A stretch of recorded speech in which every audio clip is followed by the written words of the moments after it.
आज हम DElEd second semester गणित विषय में पहला अध्याय पढ़ेंगे लघुत्तम समापवर्त एवं महत्तम समापवर्त। इसमें लघुत्तम समापवर्त जानने से पहले हम लोग जान लें कि अपवर्त क्या है और समापवर्त क्या है। अपवर्त या गुणज उन सभी संख्याओं को जो किसी दी गई संख्या का अपवर्त कही जाती हैं, दी गई संख्याओं से पूर्णतः विभाजित हो। अर्थात ऐसी संख्या जो किसी दी गई संख्या से पूर्णतः विभाजित हो, यानी पूरी पूरी कट जाए, तो उस संख्या को उस संख्या का अपवर्त बोलते हैं। जैसे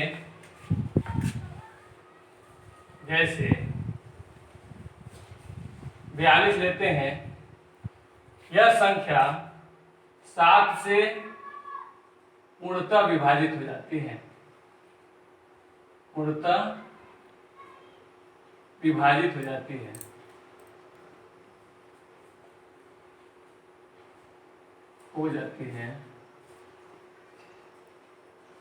अतः जो 42 से 7 का अपवर्त है।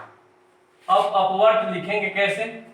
अपवर्त लिखने के लिए हम जैसे कोई संख्या लिए 6 के अपवर्त लिखने के लिए हम क्या करेंगे? 6 के अपवर्त बराबर इस संख्या का गुणज लिखना, यानी इस संख्या का पहाड़ा पढ़ना। 6 का पहला गुणज है 6, दूसरा 12, तीसरा 18, ऐसे 24, 30, 36, 42, 48, आगे ऐसे ही लिखते जाएंगे। अब कोई दूसरी संख्या लिए 8 के अपवर्त लिखने हो तो हम लिखेंगे, पहला अपवर्त हो जाएगा 8 में 1 से गुणा करेंगे 8, दूसरा 2 से गुणा करेंगे 16, तीसरा ऐसे ही 24, 32, 40, 48, 56, 64, ऐसे भी आगे लिखते जाएंगे।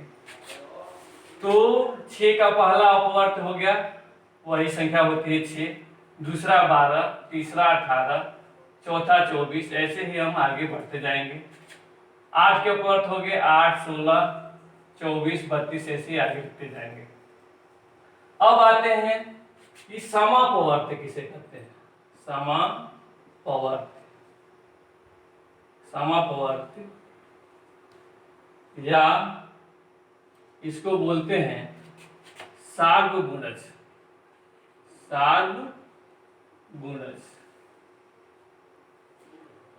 इसका मतलब है कि दी हुई संख्याओं का समान अपवर्त। मान लीजिए कि दो संख्या हैं 6 और 8 है, तो इसके समापवर्त क्या है?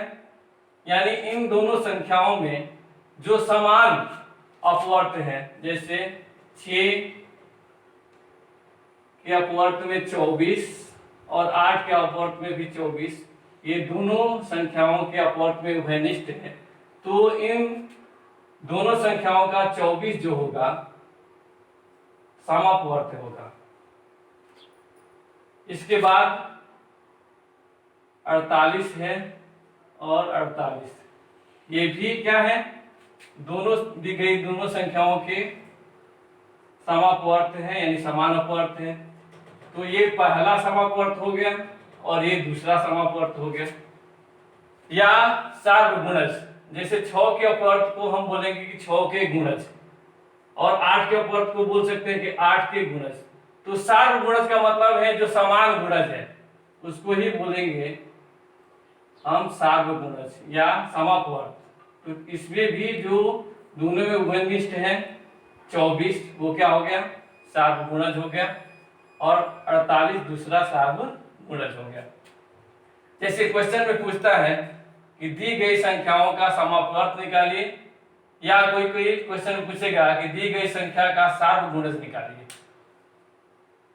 अब आते हैं लघुत्तम समापवर्त। लघुत्तम समापवर्त का मतलब क्या है? जैसे ही नाम से ही आप देख रहे हैं, लघु मतलब होता है छोटा, और समापवर्त यानी सबसे छोटा समापवर्त, किसी दी गई संख्या का सबसे छोटा समापवर्त ही कहलाता है लघुत्तम समापवर्त।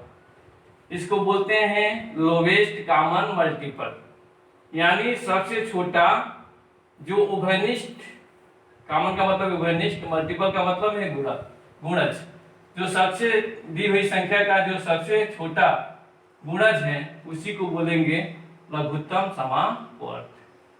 इसको शॉर्ट में एलसीएम भी बोलते हैं या लॉसअप भी करते हैं।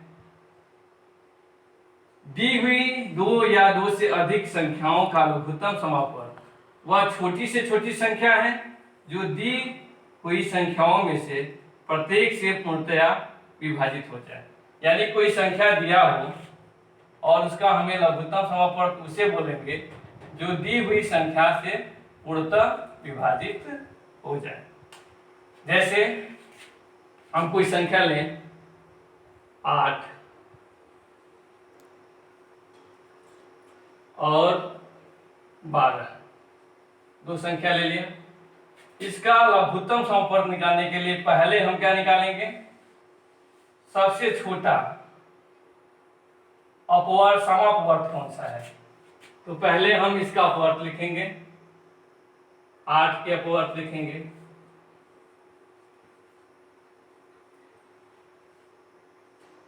8 के अपवर्त हो गया आपकी 8, 16, 24, 32, 40, ऐसे।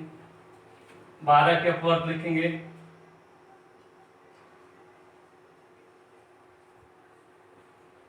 12, 24, 36।